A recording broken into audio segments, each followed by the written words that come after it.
Dead mount death play के episode number 2 की starting में हम लोग देखते हैं कि पोल का या यूं कह लो कॉप्स गॉड अपनी बैक स्टोरी बता रहा होता है, जहाँ पर वो बताता है कि वो एविल आइज के साथ पैदा हुआ था और इसीलिए उसके नसीब में कभी भी पीस नहीं था। यहाँ तक कि उसके पेरेंट्स ने तो कुछ से एक रॉयल पैलेस के विज़र्ड को भेज दिया था, जिसके बाद उसे एक नेक्रोमैनर्स बनना पड़ा, जिसके चलते उसने काफ़ी सारे बैटल्स में हिस्सा लिया था, लेकिन फिर भी उसे अभी भी पीसफुल लाइफ चाहिए थी। इसीलिए वो एक केव में चला गया, जहाँ पर उसे कुछ बच्चे मिले जो कि भूखे थे। इसीलिए उसने उन्हें कुछ फ्रूट्स दिए और जिसके बाद उनके बीच में काफ़ी अच्छी दोस्ती हो गई और वो फाइनली एक पीसफुल लाइफ जी रहा था। लेकिन एक दिन एक आर्मी ने उन बच्चों को मार दिया, जिसके बाद वो बदले में पूरी तरीके से पागल हो गया और उसने उस पूरी की पूरी आर्मी को ही ख़त्म कर दिया। लेकिन वह जानता था कि वह कभी खुद से नहीं मर सकता है, इसीलिए वो वेट कर रहा था कि कोई ना कोई आएगा और उसे मारेगा।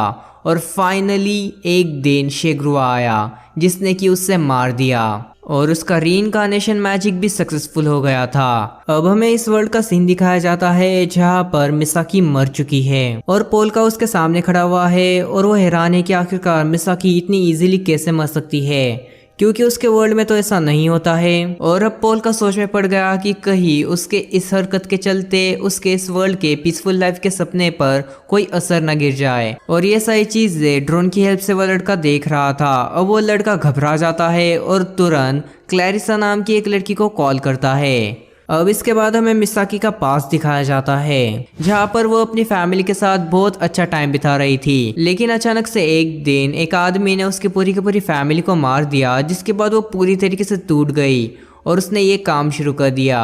और आखिर में जाकर उसने अपने बदले को भी पूरा किया और उसने उस आदमी को मार दिया। और इसके बाद उसे पोल्का को ही मारने का मिशन मिला था और यही से सारी चीज़ें शुरू हुई थी।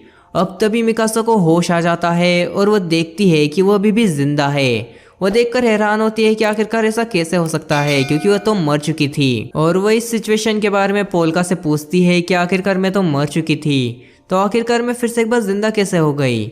तब पोल्का कहता है कि नहीं नहीं, तुम फिर से जिंदा नहीं हुई हो, तुम बस मैजिक के चलते जिंदा हो गई हो। और तभी हमें दिखाया जाता है कि वहाँ की सिचुएशन एकदम ही अलग हो चुकी है। वहाँ पर उन दोनों के सामने काफ़ी सारे लोग हैं और तभी हमें वहाँ पर क्लैरिसा नाम की उस औरत को भी दिखाया जाता है। तभी क्लैरिसा इस बात को वेरीफाई करती है कि मिसाकी मर चुकी है। तभी पोल्का कहता है कि मिसाकी ना ही जिंदा है और ना ही मरी हुई है, इसीलिए मिसाकी एक तरीके से ज़ॉम्बी बन चुकी है। अब हमें 40 मिनट पहले का सीन दिखाया जाता है, जहाँ पर हमें उस ड्रोन वाले लड़के को दिखाया जाता है जो कि खुद का नाम ताकुमी बताता है। और वो बताता है कि वो ड्रोन की हेल्प से लोगों तक इन्फॉर्मेशन भेजने का काम करता है, लेकिन वो साथ ही साथ में कुछ लोगों को डेड बॉडीज छुपाने में भी हेल्प करता है। और अब हमें पोल्का को दिखाया जाता है जो कि अपनी मैजिक की हेल्प से मिसाकी को ठीक कर रहा था। और तभी वहाँ पर क्लैरिसा आ जाती है जो कि पोल्का से बात करने लगती है। पोल्का को अपने मैजिक का यूज कर मिसाकी को ठीक करते हुए देखकर उन सभी को यकीन नहीं हो रहा था कि ऐसी भी चीज एग्जिस्ट करती है। उन सभी को लग रहा था कि ये सब फेक है। अब पोल्का जैसे अपना मैजिक खत्म करता है, वो उन सभी से बातें करने लगता है। वो उन सभी से पूछता है कि आखिरकार तुम सभी लोग कौन हो।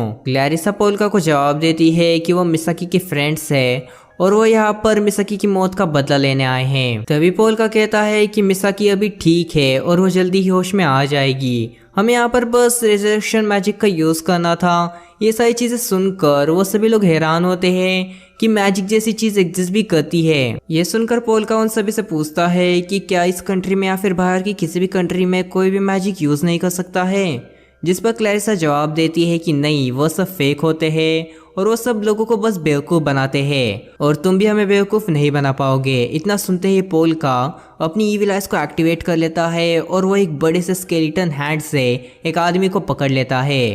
अब ये सारी चीज़ें देखने के बाद क्लैरिसा पोल्का से कहती है कि मुझे थोड़ा टाइम दो इन सारी चीज़ों को सोचने के लिए, जिस पर पोल्का भी मान जाता है। अब ये सारी चीज़ें चली रही होती है कि तभी उन्हें कुछ फायर ट्रक्स की आवाज़ें आती है। ताकुमी उन्हें बताता है कि आसपास की एक बिल्डिंग में आग लगी हुई है। क्लैरिसा जब देखती है कि वो कौन सी बिल्डिंग है तब वो कहती है कि मैं वहाँ के बच्चों के लिए बहुत ज़्यादा चिंतित हूँ, लेकिन हम लोग कुछ भी नहीं कर सकते हैं, हम लोग बस फायर फाइटर्स के ऊपर ही ये काम छोड़ सकते हैं। तभी पोल्का कहता है कि आखिरकार यहाँ पर चल क्या रहा है, जिस पर क्लैरिसा उसे सारी चीज़ें बताती है। तब पोल्का कहता है कि मुझे उन सभी बच्चों को बचाना है, जहाँ पर क्लैरिसा कहती है कि आखिरकार तुम ऐसा क्यों करना चाहते हो।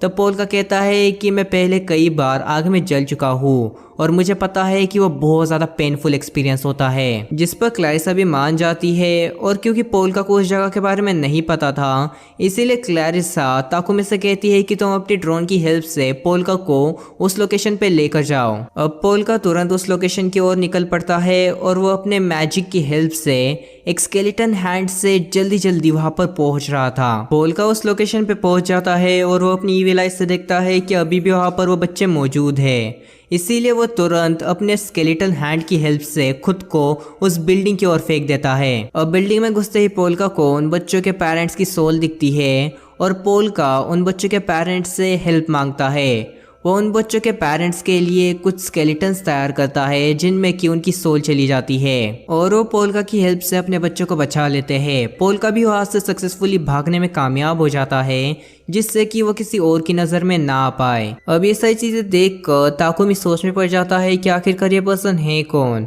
इसने मिसाकी की लाइफ को बिल्कुल किसी टॉय की तरह ट्रीट किया और ये अब उन बच्चों की लाइफ को बचा रहा है। अब हमें प्रेजेंट का सीन दिखाया जाता है जहाँ पर मिसाकी को होश आ चुका है और पोल्का क्लैरिसा से बात कर रहा है। पोल्का क्लैरिसा से पूछ रहा है कि आखिरकार ऐसी कंट्री में पीसफुल लाइफ कैसे जी सकते हैं। तब क्लैरिसा कहती है कि सबसे पहले ये चीज़ मुझे पता हो कि आखिरकार तुम्हारा पीसफुल लाइफ से मतलब क्या है। मेरे लिए पीसफुल लाइफ का मतलब है बहुत सारा पैसा कमाना और पैसा ही मेरे लिए एक पीसफुल लाइफ का जरिया है। पोल्का भी इस बात पे सहमति दिखाता है और पोल्का भी कहता है कि हाँ, पैसे की ज़रूरत हर एक कंट्री में होती है।